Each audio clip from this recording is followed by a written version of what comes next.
Opinião Pernambuco de hoje discute intolerância. Para participar desta conversa, convidamos Arthur Perruzzi, professor da pós-graduação em Sociologia da UFPE. Caesa Sobreira, professor de Antropologia da Universidade Federal Rural de Pernambuco. E Francisco Sabarreto, professor do Departamento de Antropologia e Museologia da UFPE. Este programa também está sendo exibido pela internet no endereço ufpe.br/NTVRU. Vamos começar esse segundo bloco falando um pouquinho de xenofobia. A gente vai falar de eleições ainda, como eu falei no bloco passado, mas eu queria chamar o vídeo Um Crime Silenciado, da HuffPost Brasil. Ela falou, você é haitiano, pô. Ela falou isso. Pra mim não. Pra mim... Sou haitiano, você é haitiano? É, sou haitiano, ele tira. Fui na agência do trabalho para procurar as vagas. Me deu um papel da vaga para fazer a entrevista no McDonald's. Depois de mais de 6 meses não tirou a bala? Não tirou a bala, não. Tem 2 rapazes que eu conheço, tá com bala no pé ainda. Logo fui lá, encontrei uma moça, apresenta as cartas. E logo ela me falou, aqui não estamos a precisar de estrangeiro, não. Precisamente os negros, não. Quando eu falo para o motorista, conversar com essa pessoa para dar a direção, para levar-me até ela. E esse motorista olha para mim e depois me fala, não trabalhar com negra. E se foi embora. Some people look at you as a cast out, somebody you don't deserve to have such a good office setting. You don't deserve to use this. You don't deserve to use that. Você sentiu na hora? Muita tristeza. Eu queria morir-me. I experienced that in my working place. Me han atacado diciéndome cosas como extranjera, ustedes vienen para acá para robar nuestros trabajos, vuelva a su país. Semana passada eu estava voltando tarde da aula e passei em frente a um bar, eu odeio passar em frente de bar sozinha. E o cara gritou, mulher bomba. When I started saying about it, started complaining, I was sacked without any reason. E foi automático, assim, eu parei e voltei e falei, mais respeito. E ele começou a gritar que nem um desesperado, mulher bomba, mulher bomba, mulher bomba. Venezuelanos, haitianos, cubanos, angolanos, eles podem contar com a hospitalidade e a cordialidade brasileiras, professor Francisco? Ótimo, eu acho essa pergunta excelente, porque eu acho que ela vai na raiz de parte dessa questão, que é o que esse momento que nós entendemos ser um momento de grande intolerância revela a respeito do Brasil. A coisa mais evidente que se revela é que o Brasil não é um país hospitaleiro nem cordial. Que a hospitalidade, a cordialidade, a emocionalidade sempre foram narrativas absolutamente fantasiosas do que nós somos, né?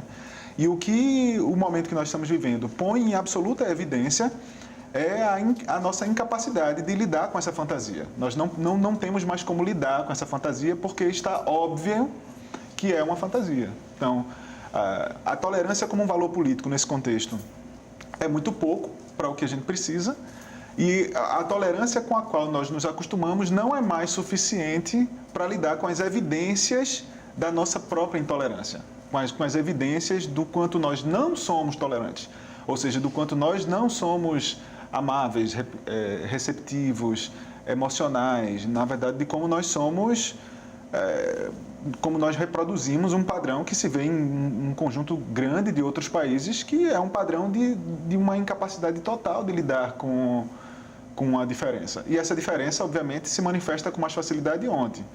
Nos estrangeiros, propriamente dito, mas nos nossos estrangeiros internos também.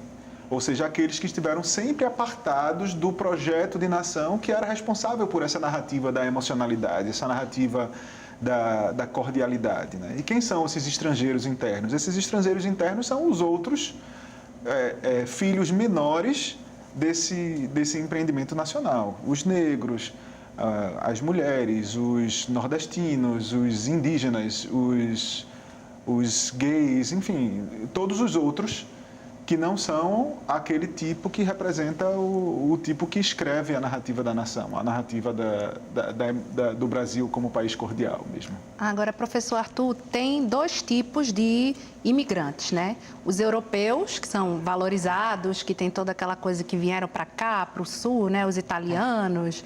Tem uma parte aqui do Brasil que parece que é mais Alemanha do que Brasil. E tem esses imigrantes que a gente viu aí, a gente pode classificar assim. Veja, o problema da imigração coloca em xeque, desmascara, digamos assim, um discurso de hipocrisia, principalmente das sociedades ocidentais, principalmente as sociedades democráticas e liberais do mundo ocidental em relação à tolerância. E no Brasil essa questão se torna mais aguda, porque no Brasil a gente convive, e daí o problema da tolerância e da intolerância, a gente convive com uma intolerância em relação à raça, à classe e ao gênero. No qual a surpresa não é que o problema se torna de intolerância quando a imigração é de haitianos, cubanos, venezuelanos, e não, digamos assim, a nossa tolerância impressionante do ponto de vista da população brasileira em relação a um turismo alemão, ao turismo italiano, ao turismo francês. Recebemos muito bem turistas. O problema é quando aparecem as diferenças, não é? A alteridade, pessoas que são não só diferentes do ponto de vista cultural e do ponto de vista de raça e de gênero, mas também pessoas que vão reproduzir dispositivos de dominação, de hierarquização, que são padrão no Brasil. Não é? Justamente o racismo, as diferenças de classe, as diferenças de gênero. Esse vídeo é muito interessante porque mostra exatamente quais são as pessoas concretas, né, que estão sendo, digamos assim, estão sofrendo intolerância. Professor Francisco, a gente tem dois acontecimentos que eu acho bem interessantes em relação à xenofobia para a gente colocar. O primeiro é que na semana em que era comemorado 130 anos da abolição da escravatura, 25 africanos ficaram 35 dias no mar, no Maranhão, né? Se repetiu o que a gente está vendo aí no jornalismo internacional. E também, há pouquíssimo tempo, teve essa questão se fechava ou não a fronteira da Venezuela com Roraima, né? Teve um juiz, não, manda fechar, ninguém entra mais, depois não, volta para abrir. O que mais é que a gente pode esperar, falando de Brasil? Dá para ter alguma perspectiva do que vem por aí em relação a esse tema? Esse fenômeno ele é muito recente de migração em massa, porque os meios de comunicação se tornaram universais e os meios de transportes baratearam. Então, as pessoas começaram a viajar mais. E o fluxo de migração do hemisfério sul para o hemisfério norte sempre existiu. E de forma mais intensa nos últimos 20 anos e de forma dramática nos últimos 5 anos no Mediterrâneo. Isso da parte da África subsaariana e da África saariana. E do Oriente Médio por questões de guerra e conflitos regionais. No Brasil, veja, tudo isso é recente. A Europa, os valores universais do iluminismo foram colocados em xeque agora, nesse momento em que, inclusive, pessoas progressistas percebem que, de alguma maneira, é um fenômeno com o qual a Europa ainda não sabe tratar. E é um fenômeno grave, porque não é só a questão cordial de ser bonzinho, não. É de culturas que vieram se instalar na Europa e algumas delas vieram com o propósito de ficar para sempre, de se expandir. Então, isso coloca em xeque a tolerância. Você vai para Roma, eu estive, nesse momento eu estou fazendo um pós-doutorado na Universidade de La Sapienza, e Roma não é mais uma cidade europeia no sentido clássico que havia um branqueamento. Agora ela é multicultural, ela é talvez mais africana do que propriamente europeia, né? No centro, a presença é muito grande de imigrantes. Tá? E voltando, e para encerrar essa minha intervenção ao problema do Brasil, é recentíssimo. A gente tinha uma imigração semiclandestina que vinha em busca de trabalho, geralmente do Paraguai e da Bolívia, mas não era um problema político, era absorvido pelo submundo do trabalho clandestino em São Paulo. com problema na Venezuela, a migração é em massa.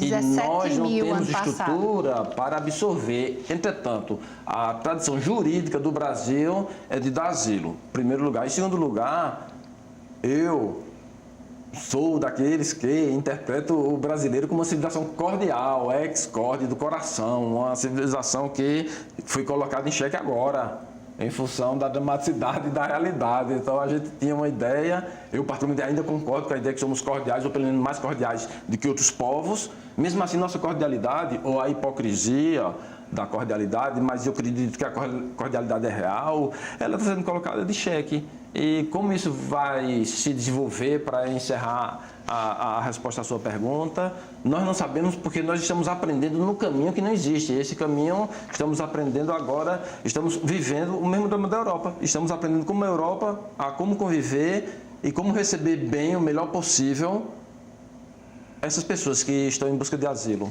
Isso, quando o senhor falou do branqueamento, né, que a Europa não era mais tão branca, a gente viu isso muito claramente na Copa, né? Eu acho que ficou para o mundo todo, isso foi muito... Perfeitamente. Ficou a olhos ali ficou, vistos, assim, né? É a boa lição do quanto o mundo está se transformando, né? Porque os grandes heróis da França contemporânea não do ponto de vista étnico, não, da raça eurásica. É verdade, né? é verdade. Raça não, me permite, enfim. Não é eurasiano, não é uma população eurasiana. Agora, professor Francisco, o que me chamou muita atenção também é que na Hungria, o premier Viktor Orbán, estou lendo aqui o nome dele, impôs uma lei que quem ajudasse qualquer refugiado, imigrante, seria punido, estaria cometendo um crime. Por isso, a minha pergunta no início, se voltamos à barbárie. Lá foi proibido, inclusive foi manchete aqui nos jornais na época, se oferecer um copo d'água. As pessoas não podem, os húngaros não podem dar um copo d'água a um refugiado. O que é que o senhor acha disso? Eu acho incrível, mas ao mesmo tempo aposto que não surpreende tanto a nossa tradição, apesar de ser de fato um país muito aberto a essas recepções, mas não duvidaria que uma parte da opinião pública brasileira se concentrasse na necessidade de evitar esse tipo de funcionamento no Brasil, assim, de funcionar no Brasil correspondendo a esse tipo de comportamento como na Hungria. Assim, os brasileiros não são nem um pouco simpáticos à ideia do Brasil como principal país da América do Sul se transformar ou se confirmar de fato como um destino, como o principal destino dos outros povos sul-americanos, né? Isso é um absurdo, porque ao mesmo tempo que a gente tem uma ideia de nação muito fina, muito frágil, a gente afirma essa ideia na hora de supostamente proteger o território nacional dessas ameaças dos estrangeiros mais próximos. Desses invasores, né? Que estão vindo aqui para pegar nosso emprego, para levar... E é possível que um cara desempregado fale que o estrangeiro está vindo tomar o emprego que ele não tem, na verdade. Então, porque definitivamente o problema do país não é como ele se relaciona ou como ele é aberto demais ao acesso dos povos estrangeiros. Não, isso... Pelo contrário, o mínimo de experiência republicana que nós tivemos à medida que o Brasil rompe ou pretende romper seu pacto colonial com Portugal e se abre como uma nação pertencente de fato à América do Sul, que talvez seja um desafio que a gente ainda precisa vencer, porque a gente não é um lugar que a gente efetivamente não ocupou ainda. Nós existimos na América do Sul absolutamente de costas para o que é o continente, né, americano especificamente, entendendo que nós somos suficientes em nós mesmos. Efetivamente não somos. E a mídia fala muito pouco, né, dos ganhos que se pode ter. Eu citei pegar meu emprego, porque é justamente o contrário. A gente também tem muitos ganhos quando os estrangeiros vêm para cá. Tem as dificuldades, obviamente, mas a gente não vê falando a parte boa disso, não é verdade? Agora, e quando a gente tem um presidente como Trump, presidente da nação ainda mais poderosa do planeta, porque eu acho que é impossível hoje em dia tratar do tema xenofobia sem falar de Trump. Como é que a coisa fica? A coisa fica bem pior, né? A situação piora. Muro muito. no México, Né, criança muro, separação separada. de criança e pais, uma política, inclusive, né, que já tinha sido desenhada há um certo tempo, até mesmo antes de Trump, há pressão para isso. Ele apenas resgata um discurso que já vicejava no Partido Republicano, nas alas mais radicais, à direita do Partido Republicano, mas deixa, por exemplo, o mundo, né, numa situação de tensão, não só em relação à imigração, mas em relação a guerras comerciais, né, tensões militares com a própria Coreia do Norte. Mas volta a ser discutido o problema da imigração do ponto de vista de um projeto de exclusão, a partir de um antagonismo à alteridade, de uma incapacidade total de inclusão do outro. América para os americanos. América e para os só para americanos. eles. E que tipo de americano? Ok. A gente volta em poucos segundos, hoje com o tema intolerância.